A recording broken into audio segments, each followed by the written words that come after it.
మా latest videos కోసం మా ఈ తెలుగు న్యూస్ ఛానల్ సబ్స్క్రైబ్ చేసి గంట సింబల్ యాక్టివేట్ చేసుకోండి. చాలామంది ఆడవారు ప్రతిరోజు ఇంట్లో పూజలు చేస్తారు, నిత్య దీపారాధన చేస్తారు. మరి ఇలా ప్రతిరోజు తప్పనిసరిగా పూజ చేసుకుని నిత్య దీపారాధన చేసేవారికి వచ్చే సందేహం, నెలసరి సమయంలో పూజ చేయవచ్చా చేయకూడదా? చాలామంది పండితులు చెప్పేదాని ప్రకారం నెలసరి సమయంలో అస్సలు పూజ గదిలోనికి వెళ్ళకూడదు.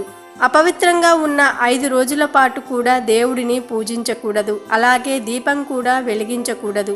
అది చాలా తప్పు. ఒకవేళ ఈ సమయంలో ఎవరైనా పూజ చేసినా సరే మనసుకు కూడా చాలా ఒక లోటుగా అనిపిస్తూ ఉంటుంది.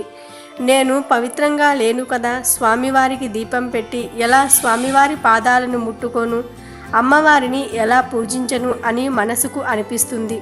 అసలు ఈ సమయంలో పూజ చేయవచ్చా అనే సందేహం కూడా అవసరం లేదు. నెలసరి సమయంలో అస్సలు పూజ చేయకూడదు. మరి ఇంట్లో నిత్య దీపారాధన చేసేవారు ఆ రోజుల్లో దీపం పెట్టకుండా వదిలేయాలా అంటే దీపం వెలిగించాలి, అలాగే పూజ కూడా చెయ్యాలి.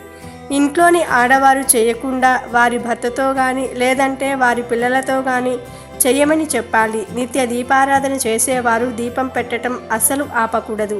ప్రకృతి పరంగా ఇబ్బందులు వచ్చినప్పుడు ఇంట్లోని ఆడవారు చేయకుండా వారి భర్తతో చేయించినా సరే మంచే జరుగుతుంది. ఇంకొంతమంది ఇళ్లల్లో భర్తలు పూజలు చేయరు, లేదంటే మీ పిల్లలను దీపం వెలిగించమని చెప్పండి. అంతేకాని నెలసరిలో ఉన్న ఆడవారు పూజ చేయటం కానీ దీపం వెలిగించటం కానీ చాలా తప్పు. లేదు, ఇంట్లో ఎవ్వరూ లేరు, పూజ చెయ్యరు, కేవలం మీరు తప్ప ఇంకెవ్వరూ పూజ చెయ్యరు, మీరు నెలసరిలో ఉన్నారు. అలాంటప్పుడు లక్ష్మీదేవిని లేదా స్వామివారిని నాకిలా ఉంది కనుక నేనిప్పుడు పూజ చేయలేకపోతున్నాను, రేపటి నుంచి మళ్ళీ నేనే చేస్తాను నాయనా అని ప్రార్థించండి.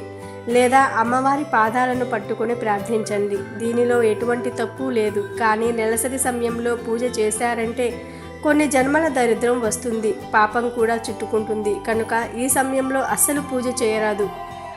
మీరు కూడా మీ ఇంట్లోని వేరే వారితో చేయించండి. ఇలా చేయటం వలన ఎటువంటి దోషం రాదు. కొంతమంది నెలసరి టైంలో 3వ రోజు లేదా 4వ రోజు 5వ రోజు పూజ చేసుకోవచ్చా, అటువంటి సందేహాలు కూడా ఉంటాయి. 5 రోజులు కంప్లీట్ అయిపోయిన తర్వాత 5వ రోజు తలస్నానం చేసి ఇంటినంతటిని శుభ్రం చేసుకొని 6వ రోజు నుంచి పూజ చేసుకోవాలి, దీపం వెలిగించాలి. కనుక నెలసరిలో ఉన్నప్పుడు ఆడవారు ఖచ్చితంగా ఈ నియమాన్ని పాటించి ఎటువంటి దుష్పరిణామాలు రాకుండా జాగ్రత్త పడండి. వీడియో నచ్చితే లైక్ చేయండి, షేర్ చేయండి, బట్ సబ్స్క్రైబ్ చేసుకోవడం మర్చిపోవద్దు.